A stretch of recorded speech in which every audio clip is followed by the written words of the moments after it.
Good evening, everybody. It is 7 o'clock on Monday, May 1st, 2023, and we will call this meeting of the Sault Ste. Marie City Commission to order. Could we have a roll call, please? Sure. Mayor Gary, Here. Commissioner Bauer, Commissioner Bosbus Rath, Here. Commissioner Habusta, Commissioner Marble, Here. Commissioner Miller, Here. Commissioner Rubenstein. Here. Commissioner Habusta did let us know he wouldn't be here this evening. I don't think we've heard from Commissioner Bauer, have we? So we need a motion to excuse Commissioner Habusta. Support. I'll make that motion. It's been moved and supported to excuse Commissioner Habusta. All in favor, say aye. Aye. Aye. Yeah. Look like it. He is excused. If everybody could please stand for the Pledge of Allegiance.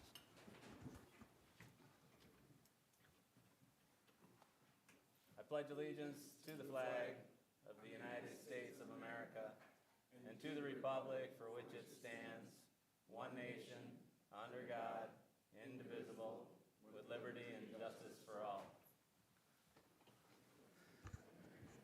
Thank you very much.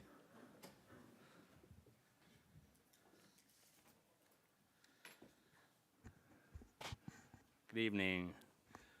Number 4 is mayor comments and general announcements. I just have a couple of quick comments. Congratulations to Linda Hoth and the CVB, who held an event last Friday, aptly entitled Racing into the Future. It was an event to kickstart the fundraising efforts for the I-500 track. Also, thank you very much to the Great Lakes Sports Commission for their $150,000 grant to go towards the $500,000 commitment to the $2.5 million project. So, great collaboration, Sault Ste. Marie, CVB, I-500. Wonderful job, Linda. Also, the Sault Ste. Marie and Brimley Lions Club hosted their 101st annual Single District 10 convention right here in Sault Ste. Marie.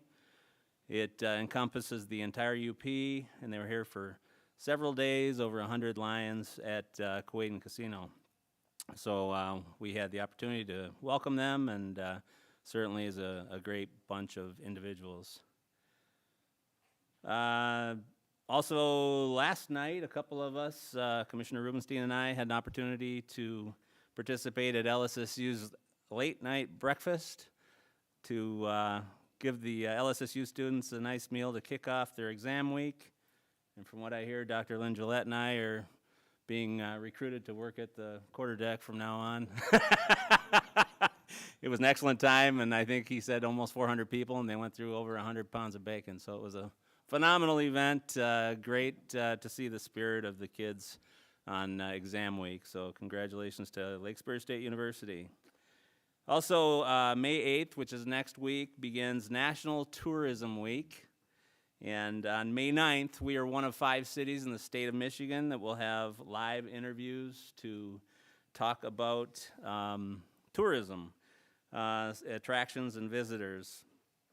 We will have guests, and none other than Dave Lorenz, who is the president of Pure Michigan. He is Mr. Pure Michigan, left hand of Tim Allen. So, and also under the radars, Tom Dolan. So, open to the public, 7 to 8 p.m. at Keewaydin Casino. So let's celebrate National Tourism Week. This evening we don't have any proclamations or recognitions, so we'll go to item C, which is public comment. Is there anybody in the audience that would like to make any comments on any of our regularly scheduled agenda items? Anybody want to reserve any time to speak to any agenda item? Sure. Both? Mr. 2? All right. So the Wilkes G1 and G2? Okay. Anybody else? Sure. 1 and 2, Rod? Okay.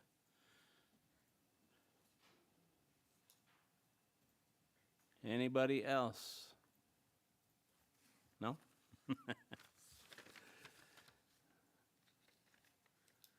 All right, thank you. Now we'll move on into item D, which is our consent agenda, and with us tonight is Erica Gordon, the Deputy City Clerk. Welcome to the meeting tonight. Thank you. First item on the consent agenda is the approval of City Commission meeting minutes of April 17th, 2023. Item 2 is the approval of City Commission meeting minutes of April 18th, 2023. Item 3 is the acceptance of the Airport Advisory Board meeting minutes of March 9th, 2023. Item 4 is the acceptance of the Economic Development Corporation meeting minutes of March 14th, 2023. Item 5 is the acceptance of the Historical Development Commission meeting minutes of February 10th, 2023. Item 6, acceptance of the Historic Structures Management Committee meeting minutes of February 8th, 2023. Item 7 is the acceptance of the Police and Fire Pension Board meeting minutes of March 15th, 2023, and the minutes of the Police and Fire Pension Board special meeting minutes of March 22nd, 2023. Item 8 is the resignation of Allison Youngs from the Downtown Development Authority Board. Item 9 is the consideration of a budget amendment for the Safe Routes to School project. Item 10 is consideration to apply for an Eagle Brownfield grant for the Carbide Dock Port project. Item 11 is the consideration of easement for American Transmission Company to relocate Guy Pole as part of the Carbide Dock project. Item 12 is the consideration of the sale of alcohol on city property outside of the terms of the Eagles authorization for sales during home games.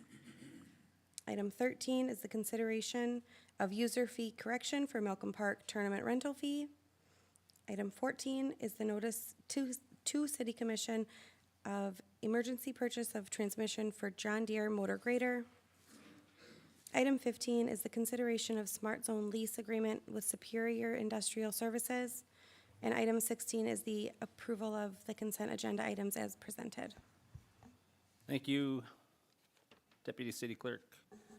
Would any commissioner like any of these items further explained or removed for individual consideration? Seeing none, Commissioner Bauer. Yes, I hope you don't mind, Your Honor, but before I make this motion, I would like to say that I apologize for being atypically late for the meeting tonight. Actually, I had to fix a broken toilet in my business, and that was something that I absolutely had to finish the job before I came in, so. No pun intended. No pun intended. But I would like to move that we pass tonight's consent agenda. Support. It has been moved and supported that we pass tonight's consent agenda. Any questions or comments? All in favor signify by saying aye. Aye. Any opposed? Consent agenda passed. Thank you very much. Moving on into E, special orders of business. City Manager Chapman. Thank you, Mr. Mayor. Up next for commission consideration are 3 motions related to the recently reviewed budget with the city commission. In order for us to keep on our timelines, we have 3 motions here. 1 to schedule a public hearing regarding the final resolution.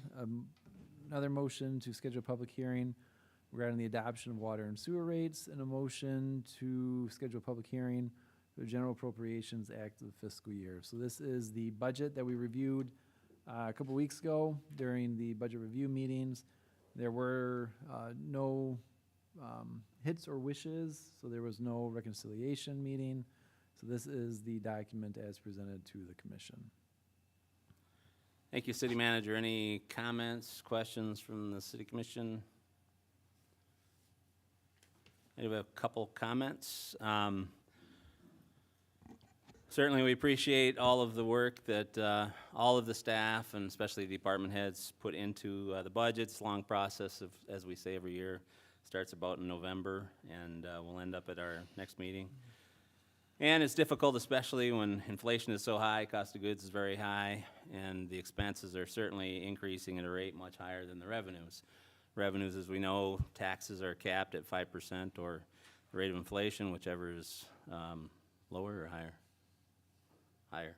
Lower. Lower, okay, so certainly, and the other revenues, major sources of revenue from the state are not increasing at the 8.6% either, so it's a difficult process.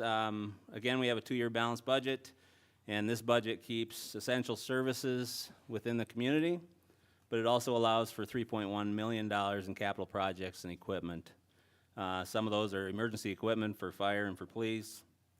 new street sweeper for the roads for DPW, a lot of recreation area maintenance and upgrades, water tower repainting, water main relining, and a lot of other critical projects. Every area submits a proposed budget that they think they need, and every area had sacrifices.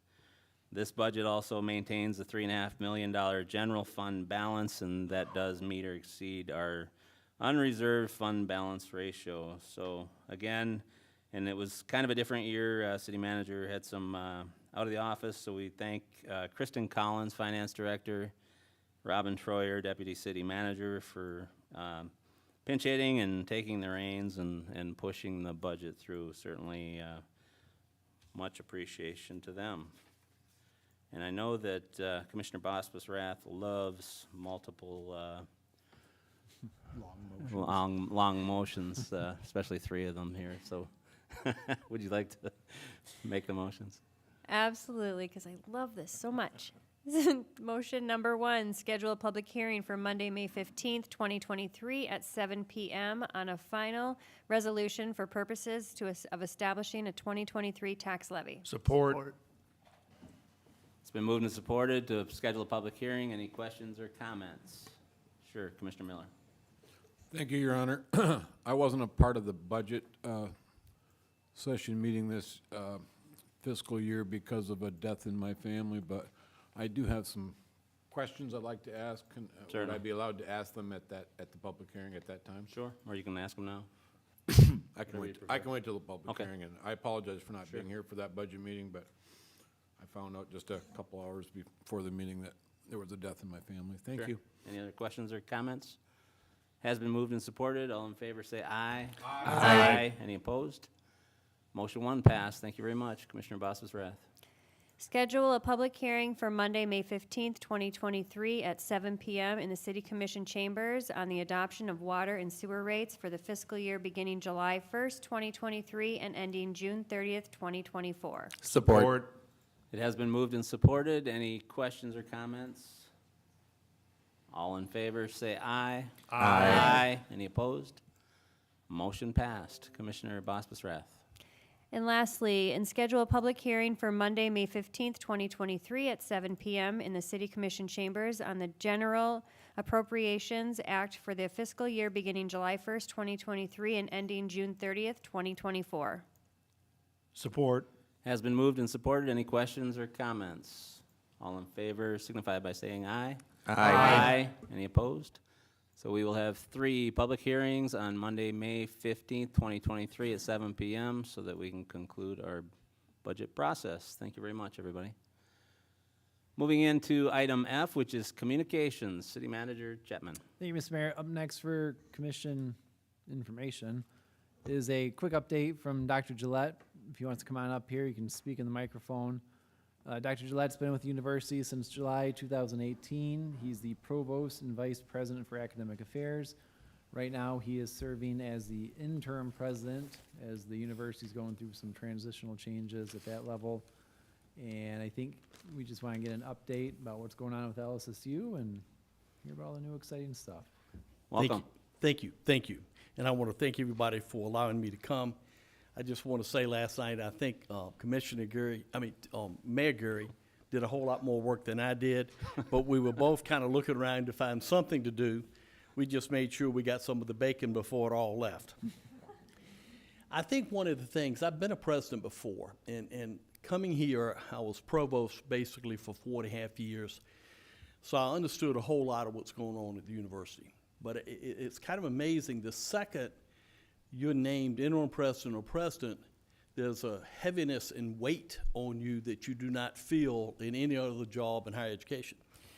And I think as much as anything else, what I realize is, even more so, the importance of Lake Superior State University to Sault Ste. Marie and the importance of Sault Ste. Marie to Lake Superior State University. It's kind of incredible. So we want to do everything we can to work with the city, to help the city, and for y'all to help us. And also to realize all the number of alums. I would just love to have a show of hands. How many alums do we have from Lake Superior State? Point made. So it's an interesting thing as far as everybody's interest in the university. So what I want to do is, we are in very good shape. and I don't want anybody to think that we're not. So I'm going to give you some information on that, and I want to talk to you about some things we're doing to go forward. I am working on the transition, and I'm a pretty honest person to a point of fault. But we had some issues that we had to deal with as far as at the highest level of transparency, communication, and being external. So I've addressed those things head on. The board talked to me about those when they were talking to me about serving as interim president, and we are addressing those. If I told you all the meetings, I think I've been in the position a month now, Sasha, is that right? A month of all the meetings I've had on campus and in town, I wouldn't have time to say anything else. So I embrace that, and we need that. And we need to have much more communication. I'm doing that all across campus, meeting with faculty, educational support personnel, meeting with students. I've spoken at every known event in the history of mankind, it seems like, and a whole lot more coming up this week. And I'm going to have a much greater external visibility in town, and have done this, and on campus as far as being around campus, talking to people, et cetera. What I like to say, it's an interesting thing. A president of a university is kind of a cross between, let's think about the United Kingdom, of a prime minister and, in my case, a king. You're in both roles. And so I can't just be in my office doing things and working with a select group of people. Steve Johnson, our dean over the College of Science and the Environment, told me a couple of weeks ago, we need a president who is a president of 2,000 people, not 7 or 8 senior management team people. And that was a really wise statement on Steve's part. And so I'm doing that. But what I want to do is, so that nobody thinks that we're in any kind of significant problem, because we're not, I want to just give you a few facts about where we stand. For the 2 years leading up to this year, we've had balanced budgets. Boy, when Rod Hanley and I got here, that was not the case. But we've had balanced budgets for the last 2 years. We will have a balanced budget this year, and we will submit to the board in July a balanced budget for the next year. We removed a long-standing multi-million-dollar structural deficit that had been in existence for 10 or 15 years before either the previous president or I got here, and we removed that. And then we're in great shape with all our accrediting bodies. We have a whole lot of our programs or have specialized accreditation, and then we have regional accreditation with Higher Learning Commission, HLC. We're in good standing on all of those. A key financial index that the HLC uses is called the Composite Financial Index, and it's a composite of certain ratios. And if that index is above 1, you're in good shape. A couple of years ago, that index for us was a negative 0.08, negative 0.08. Today, it is 2.29. So above 1, you're great. That's a fantastic thing. Next, we increased our first-year retention rate of students from 66% to 73% last year. That's something we're monitoring all the time. We have added over 20 academic programs in the last few years. Some of them would have been majors, some would have been associate degrees, some are certificates. So we have a lot of innovation on the academic side. As y'all all know, we have a fantastic Center for Freshwater Research and Education building. And we've been designated by the U.S. Coast Guard as a Center of Excellence. We're bringing in a great deal of grant money, federal, state, et cetera, and we will have an announcement in the next few weeks of a really big grant. We're held up in the announcing because of the granting agency. I'm not a real big deal on, real big on rankings, but I want to talk about them a little bit.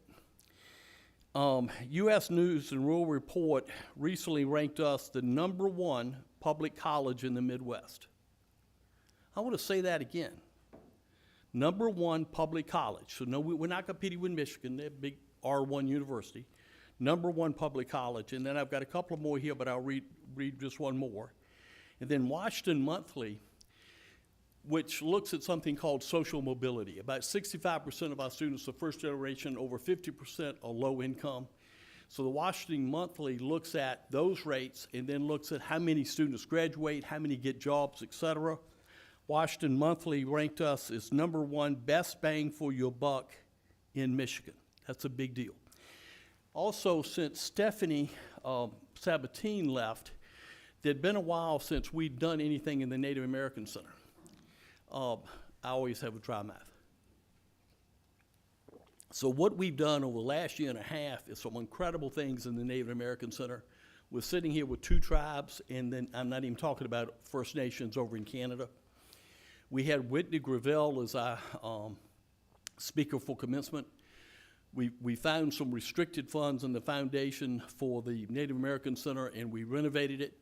We've also had some really significant events on campus around Orange Shirt Day. That's the whole issue with the boarding schools, and great speaker come in. We also had on Indigenous Peoples Day, we celebrated the day after the holiday because we're on break that day and we want our students to be here. We had Whitney speak last year on campus, major talk on treaty rights. And although we've issued a land acknowledgement before, we never had an official land acknowledgement. We have one now, and I'll be reading it at commencement, as a matter of fact. And then 2 smaller things. Well, let me say a bigger thing. What I've seen in talking to people in the town is there's a narrative about how Lake Superior State University is doing. That narrative is sometimes correct, in my opinion, and sometimes a bit incorrect, in my opinion. And part of that is on us to make sure that we're getting information out about how we're doing at Lake Superior. So one of the narrative is we have this great, fantastic arts center and we don't do anything in it. That's not exactly right. We're doing a whole bunch of things in that art center, but I want to do even more things in the art center. So if you've got any ideas about what we might do, we will listen. But on April 22nd, we had the Great Lakes Chamber Orchestra on campus, and it was incredible. The best entertainment experience I've had since I came here. It was great. Then I want to mention something about athletics. I played intercollegiate baseball at the University of Richmond, a fantastic experience. I went to the athletics banquet this past week, spoke at it. We have a bunch of great athletes, but we have a great bunch of student athletes. And so which team won the award for the best GPA? What would you guess? Commissioner Rubenstein, what would you guess? What I'm team? gonna pass since I think I know the answer. Okay, right. Women's basketball, 3.77 GPA. Women's basketball team had a 3.77 GPA. All right, now let me talk about some of the new initiatives. What I have said over last few weeks is I'm not going to be afraid to make tough decisions. If those tough decisions hurt me, so be it. I'm not going to be reckless, but I'm not going to be afraid to make tough decisions. So one thing that we haven't been good enough at over the last couple of years is marketing. We're not getting our story out well enough to the community, to potential students, to potential donors, et cetera.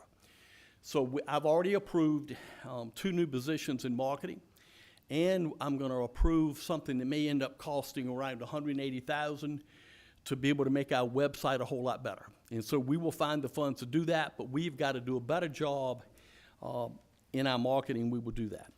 Next, you may have heard something about this. The federal government approved a few months ago that inmates in prisons were eligible for the Pell Grant starting July 1. So we're working with Chippewa and Kinross Correctional Facilities to offer a program in one of those 2 facilities starting in August, and it would be an Associates in Health and Fitness Specialist. We also have several business certificates around starting a business that we have gotten approved on campus that we would offer there as well. From the people I've talked to, Pat Caruso being a key one, a lot of inmates have a dream of when they get out of starting a business.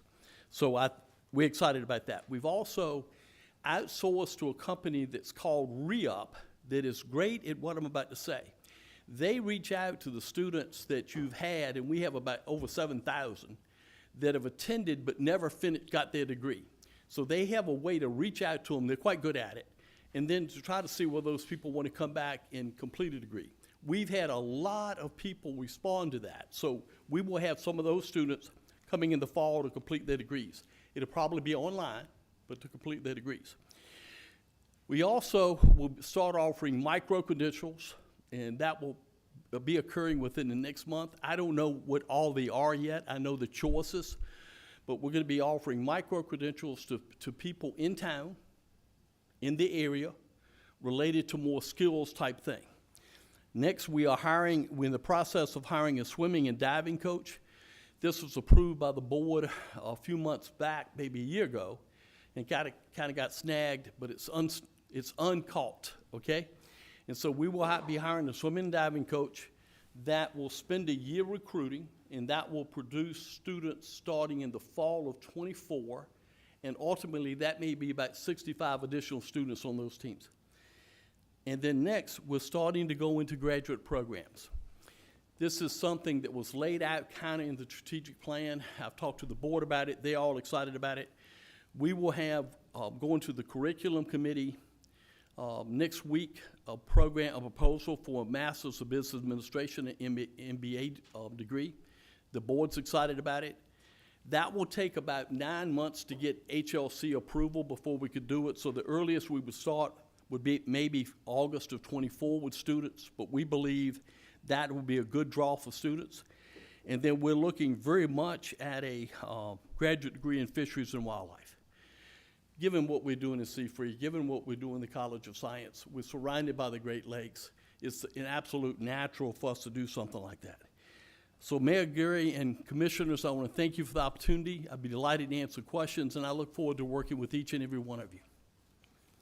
Thank you very much, Dr. Gillette. Anybody have any questions or comments? Sure, Commissioner Rubenstein. Just as an employee at Lake Superior State University and the commissioner, thank you for coming out and speaking. The relationship between the city of Sault Ste. Marie, like you said, and the university is absolutely critical. So thank you for coming out. Thank you. Thank you. That it? I'm trying to escape. You're off the hook. Yeah. We were going to ask you that. Yeah. Yeah, I'm done. All right, thank you. Thank you very much. We certainly appreciate. Yep.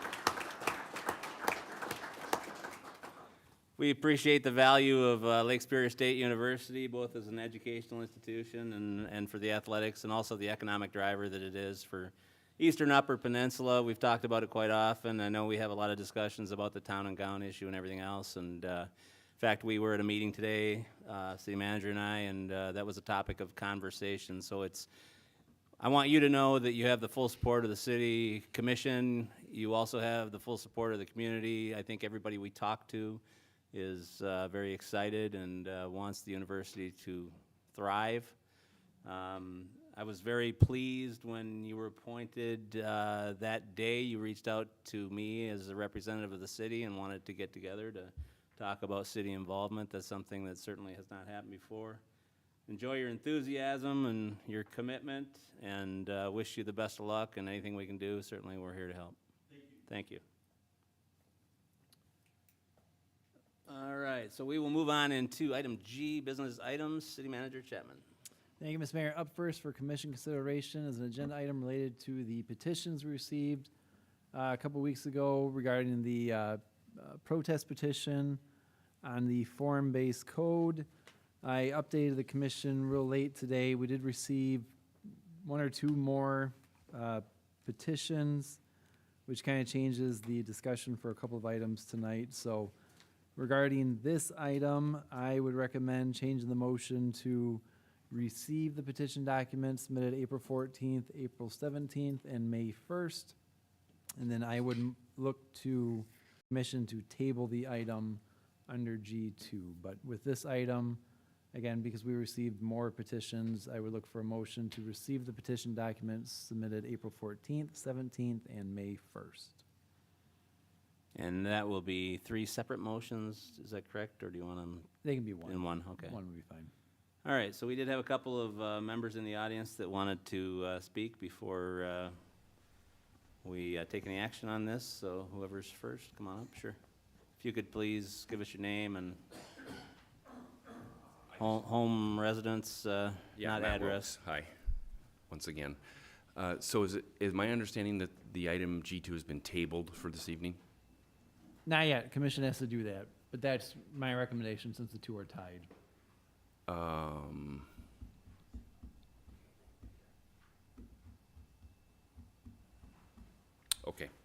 think I'll give my first comments then.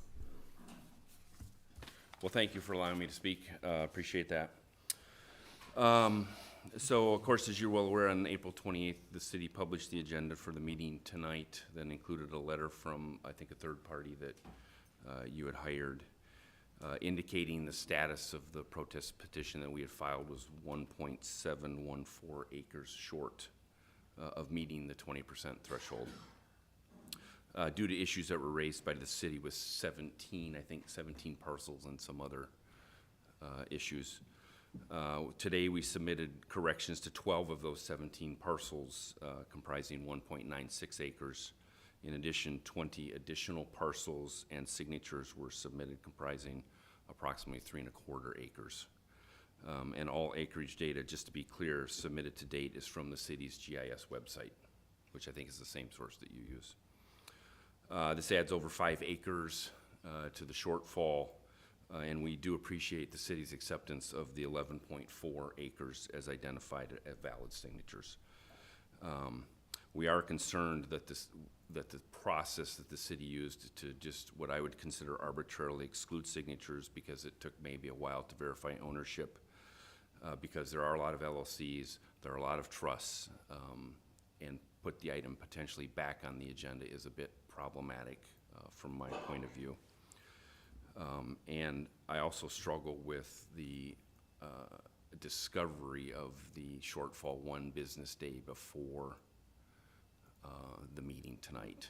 That's quite a difficult thing to deal with. And you might say that's really not fair for you. I do understand that, but state law allows petitioners in this particular instance to submit signatures up until final legislative action on the item. And the reason that is because there is no recourse for owners once the zoning change is adopted in courts. The only way to change it, as I said earlier, is to change the legislative body. That's why it is so important that this be given its due consideration.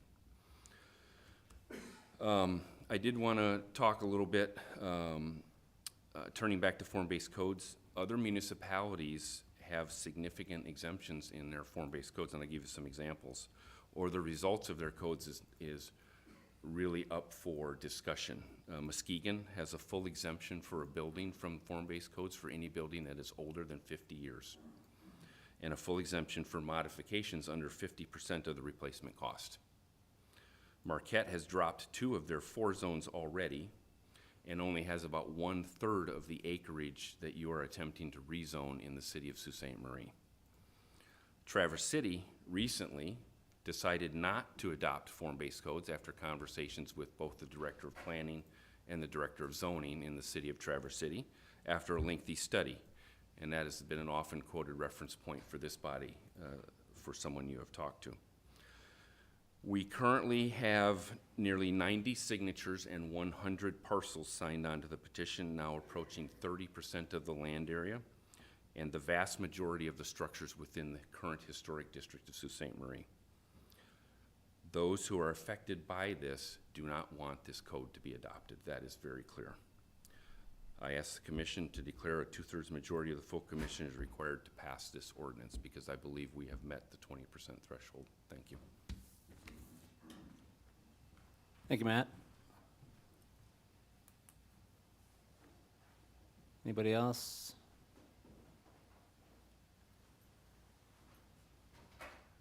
Sue Ann or Rod? Sure. We'll have a separate item for 2.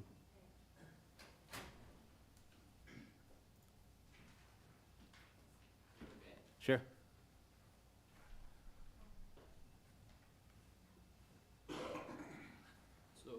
So for those of you who don't know me, I'm Rod Gaylor. I own Gaylor Funeral Homes, which includes Clark Hovey Gaylor Funeral Home now on Maple Street. And I just brought a little thing along for you that you might enjoy looking at. This was our business 100 years ago. In the year 1900, there were 100,000 people lived in Sioux, Michigan. A lot of people don't know that. It's been a big disappointment for the funeral industry, because they're, we just steadily dropped. Granted, we did handle a lot of those. But we just wanted to let you know, back 50 years ago when I was in class with Don's dad, and he was probably in class with my dad so, at Lake State. We got the opportunity to, he actually called up some of the people that had run some of the industries. Union Carbide, he was friends with their executives. And we got to talk about, progress and everything, and why Union Carbide had left Sault Ste. Marie. And as well as the other industries that left Sault Ste. Marie. And he said, it was a combination. He said, the people then, it was using the land and using the water, which was a huge resource, it was a conflict with people raising their families and having homes and everything. So what we're looking for is a combination. One of the things that I don't want to see is back in the 70s, when I was a banker in the Sioux, there was a time when you could shoot a cannon down Ashman Street and not hit anything.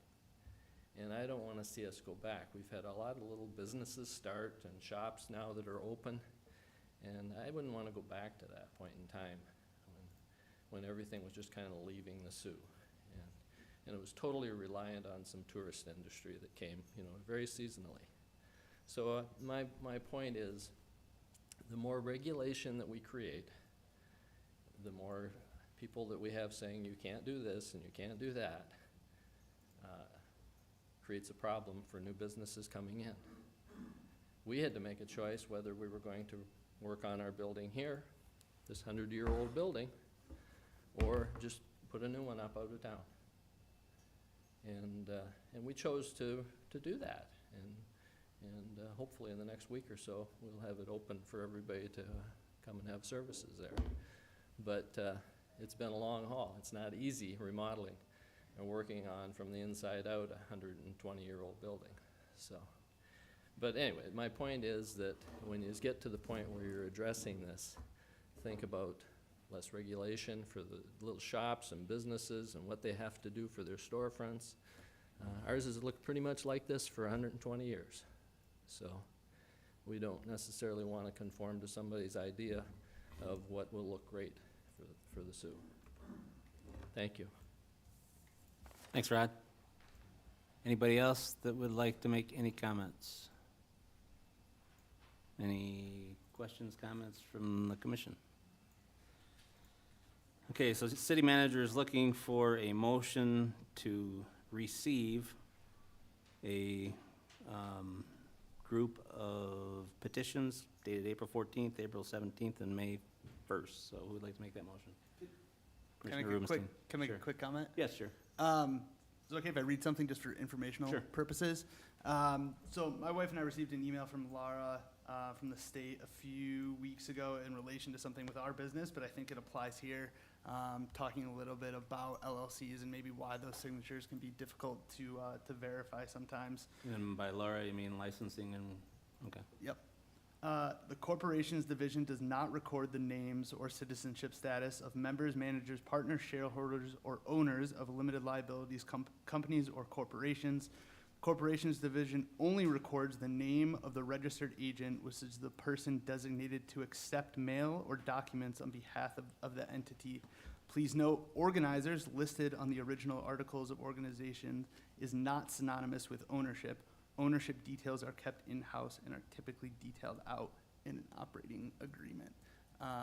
So as we receive things with Laura Articles Organization, it isn't necessarily always still easy to figure out who is the signatory or the owner. So I just felt that was worth sharing for informational purposes for Thanks. the commission and citizens. Okay, thanks, Commissioner. So who'd like to make a motion to receive the petitions dated April 14, April 17, and May 1st? Commissioner Miller? I have a question for the city manager. And if we vote to accept these petition documents, are we saying that the petitions didn't meet the threshold? They're only 17.9%, they're not 20%? You are just voting to receive them formally. You're not saying if they are or are not. Okay, thanks. Would you like to make that motion? To receive them? Okay.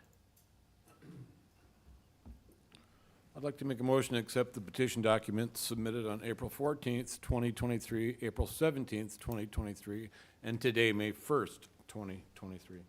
Support. Okay, it has been motioned to receive the 3 petitions and supported. Any questions or comments? All in favor signify by saying aye. Aye. Any opposed? Motion passed. Under G, business items, number 2, City Manager Chapman. Thank you, Mr. Mayor. As I said earlier, I would recommend tabling this item for the time being. This is the discussion and what was planned to be final consideration for the form-based code. Again, because we received petitions today, we have to kind of go back and do the due diligence. So we would recommend tabling this item for the time being. Any questions or comments before we go to the audience? All right, so anybody in the audience that would like to make any comments? I think Sue Ann.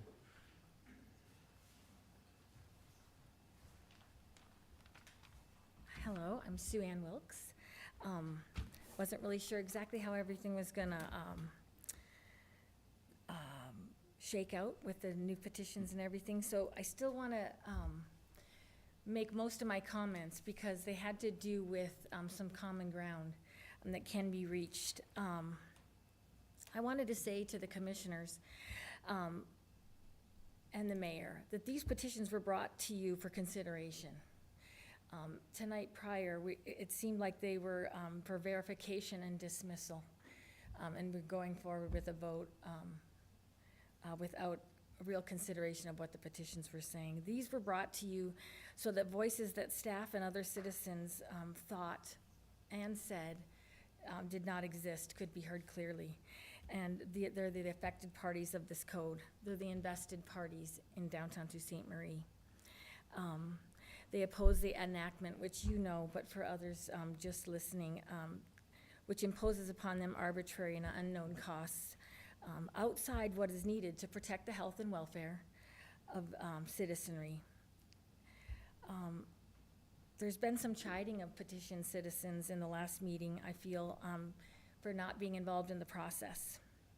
Now, Matt and I have been very involved in the process, and never once because of that involvement was it suggested that we would just not go forward with the code. So on top of the demands, our business owners, our parents of 5, some single moms, grandparents, volunteers, board members, and the list goes on. So for criticizing them for that,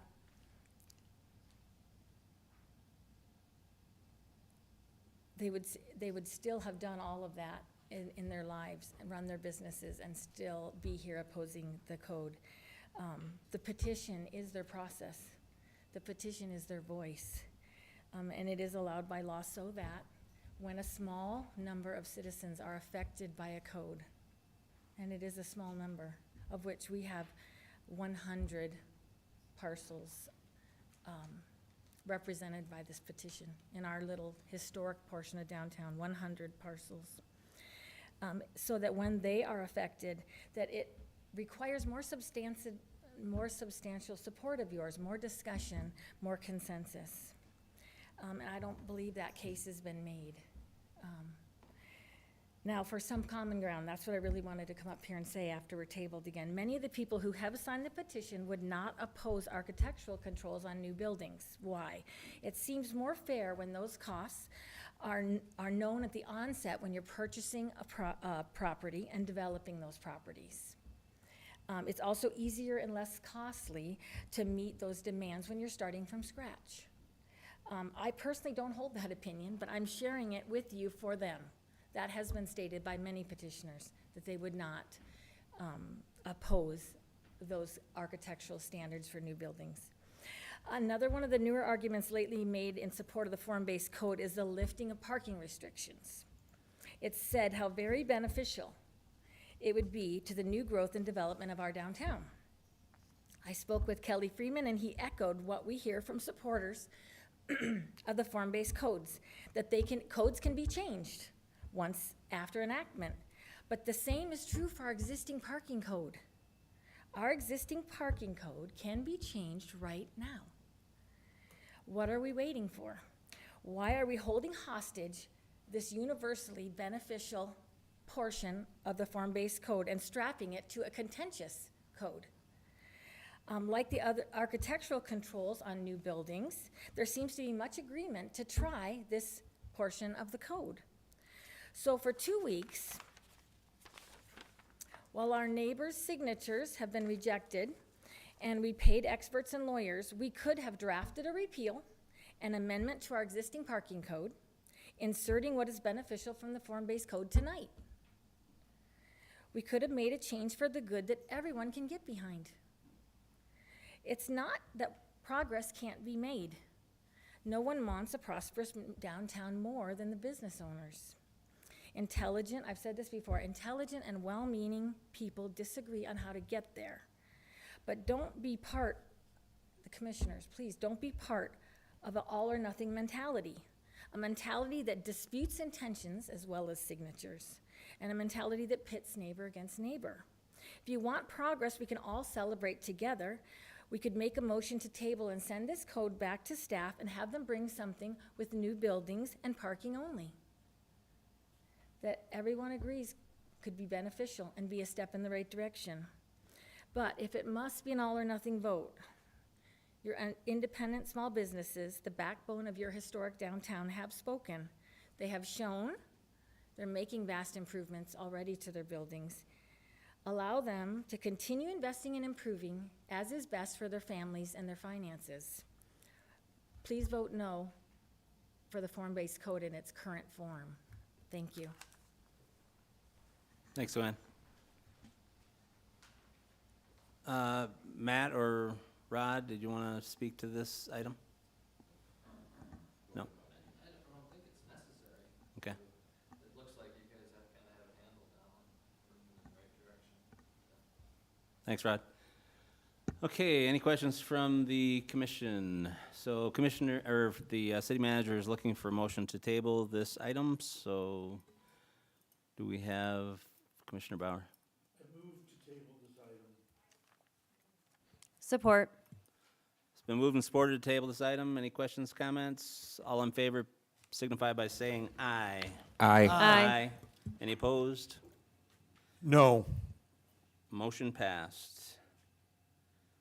Under G, business items, number 3, City Manager Chapman. Thank you, Mr. Mayor. Up next for commission consideration is a request to award a bid to Great Lakes Roofing for the reconstruction of 538 and 540 Ashburn Street roof. This program is being funded by the State Land Bank Authority stabilization grant that the city received a couple months ago. It was about $200,000 for blight elimination and stabilization activities. City staff put a bid out to redo the roof. The roof came back at about $96,800. With the grant funds that we have received, we'll be able to pay for this and then work with the property owner to do a little bit more work in the future here. So we look for a motion to award the bid to Great Lakes Roofing for a new roof at 538 and 540 Ashburn Street in the amount $96,800. What? Oh, sorry. I didn't see her there. We do, if the commissioners have any questions, we do have the property owner, Holly Roberts, with us. She bought the property December-ish, somewhere around there. We did do a long tour through the building this afternoon, and I can see the fire chief nodding there. It does need a lot of work. It was raining today, and it was raining on the inside of the building. So this grant is much appreciated from the state, and the work is much needed for the building. So if there's any questions, we'd be happy to entertain them. Thanks for coming, Holly. Thanks for the tour. Anybody have any questions or comments on this item? Commissioner Rubenstein? Motion to award the bid for installation of new roofing at 538 Ashburn Street and 540 Ashburn Street to Great Lakes Roofing for the amount of $96,800. Support. It has been moved and supported. Any questions or comments? All in favor say aye. Aye. Any opposed? Motion passed. Thank you very much. Under G, business items, number 4. Thank you, City Mr. Manager Chapman. Thank you, Mr. Mayor. Up next There's a request to apply for the Protecting Michigan Pension Grant Program. We have two motions associated with this item. There's a motion to authorize city manager to certify the application, and a motion to authorize city manager to certify the Michigan Local Pension Grant Affidavit as attached. The state of Michigan has a program they funded to assist in bringing local public pensions up to funded status. This particular grant is for the Police and Fire Commission, Police and Fire Pension. The request for this is $2,636,455. Again, two motions, motion to authorize the submittal and motion to authorize the affidavit. Thank you very much, City Manager. Any questions or comments on this item? Commissioner Marble, I think you're the liaison for the Police and Fire Pension Fund, and you had a great meeting this week, actually, to go over the actuarial tables. And would you like to make the motions? Certainly. Motion to authorize City Manager Brian Chapman to certify the application form 5886 for the Michigan Local Pension Grant Program with an award of up to $2,636,455. Support. It has been moved and supported. Any questions or comments on this item? All in favor signify by saying aye. Aye. Any opposed? Motion passed. Commissioner Marble, the second motion. Thank you. Motion to authorize City Manager Brian Chapman to certify the Michigan Local Pension Grant Affidavit as attached, Form 5887. Support. Been moved and supported. Any questions or comments? All in favor signify by saying aye. Aye. Aye. Any opposed? Motion passed. Keeping our fingers crossed. That would be a great thing for the pension fund. Under G, business items, number 5, City Manager Chapman. Thank you, Mr. Mayor. Up next for commission considerations, request for a budget amendment related to tax tribunal appeal services. As the commission is aware, we have one tax tribunal case that we are working on with the family project up on 3 Mile. We are anticipating having to go to an in-person hearing for this one. The current budget that we have is not sufficient enough to carry it forward, so we're looking for a budget amendment for this fiscal year, $19,500. The dollars that we have budgeted for the next fiscal year should be able to cover the remaining of the case. So we look for motion to authorize budget amendment, the amount of $19,500 for tax tribunal appeal services in the current fiscal year.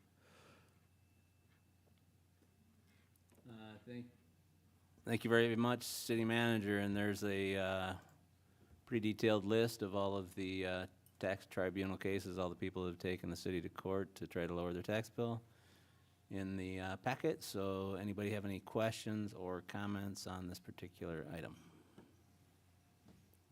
Commissioner Bospas-Rath, would you like to make that motion?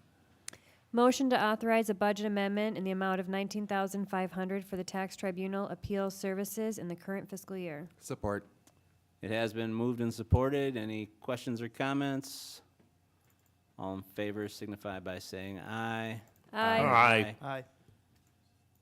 Just one thing I'd like to mention is the City of Sault Ste. Marie's collection agent for property taxes. We receive less than 50% of anybody's annual tax bill, but we are on the hook for 100% of any of these tribunal case costs, and so that is on the backs of the city taxpayer. Moving on to H, City Manager announcements and updates. Sure, Commissioner Miller. You didn't let me say no. I'm sorry. I didn't say aye. Okay. No. Those opposed? Thank you very much. Motion Thank you, Your passed. Honor. H, City Manager announcements and updates. City Manager Chapman. Thank you, Mr. Mayor. Just a few project updates for everyone tonight. As you're aware, the Easter Day and Carbide Dock project are both moving forward. If you haven't noticed, Easter Days started to be ripped up today, so there's a lot of work there. Most of it is shut off. Temporary water has been installed. That project will keep moving throughout the summer. The Carbide Dock, you may have seen some activity. There's some staging going on. The bigger bulk of the work should be starting here in the next couple of weeks. The Ashman Street project, there's some signing that started coming in this week. Weather dependent, they should start moving on that project here pretty soon too, so there'd be traffic delays, or delays and some nighttime detours on that area through the downtown. M129 is scheduled to start here in a little bit. They have not started yet, but they should be coming in the next couple of weeks, so that area will see some detours as well. So big three projects are moving forward this summer. We do have updates going out of the engineering office. If anybody would like them, I signed the commission up for the updates from Tracy Leighton. If anybody from the public has any issues when it comes to these projects, make sure to call the engineering department and they can help resolve those issues with you. And then last but not least, I will be out of the office May 26th to the 29th for Memorial Day weekend. Thank you, City Manager. I'd like to commend the city engineer and engineering department for their notifications. As the city manager said, call the department, sign up for the emails. It's nice to get the email notifications, and you're doing a great job on social media as well. And like anything, we learn from every project, and I know you learned from a garbage pickup schedule this week, and we're certainly getting better as we go along. So great job in trying to make it as pain-free as possible. But it is a big project, and it'll be great when it's done. So any questions for city engineer, city manager, or any administration? All right, thank you very much. Item I is matters presented by the public. Is there anybody in the audience that would like to make any comments at this time? Sure.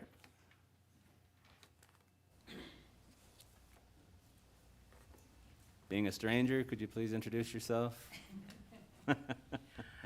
I'm Linda Holt with the convention, Sault Ste. Marie Convention and Visitors Bureau. First, I want to thank you who came on last Friday. It was wonderful. I want to let you know, we're showing everybody how much we work together and how good we are as a team. So thank you for being there. But I also wanted to add a little bit more to what Don said about May 9th down at Keewaydin Casinos. This is National Tourism Week coming up. And the tourism here in Sault Ste. Marie is huge. You know, it's not a minor part of who we are anymore. So I want to let you know that everybody's welcome. Anybody can come down to Keewaydin Casino between 7 and 8. Tom Dolan will be there under the radar. They'll be doing interviews with certain people down there. Even the mayor, he gets to do an interview. But I would like you, as many people to come down and see, and so the people can see that tourism means this much to us. It's very, very important. So from 7 to 8, May 9th, Keewaydin Casino, we'd love to see you there. So please join us. What opened today? What opened today? Sulaks, LCLVC. Yes, it did.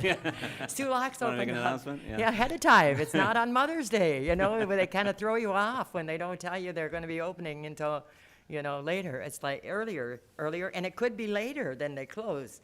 We don't really know until it happens. So, yeah, the Sulaks Visitor Center opened up. We were really excited. We saw it on Facebook. So, and usually we know ahead of time, but we didn't get the message ahead of time. So, but yeah, we're pretty excited about it from 10 to 7 a.m. So 7 days a week, not 5 anymore. So it's, we worked really hard at that last year to get it just opened. So it's happening, yeah. Well, thank you guys, and thank you for everything. Thanks for all that you do, Linda. Anybody else in the audience that would like to make any comments at this time? Seeing none, we'll move to item J, which is matters presented by the City Commission. Anybody on the commission have any items? Commissioner Bosses-Rath. Just that May 14th is Mother's Day, so happy Mother's Day to all you moms out there, and especially mine, who does so much for me and my family. So happy Mother's Day. Can't beat that now. Anybody else? Commissioner Bauer. Your Honor, I move that we adjourn this meeting. Support. Motion is supported. All in favor say aye to close this meeting. Aye. Thank you very much, everybody.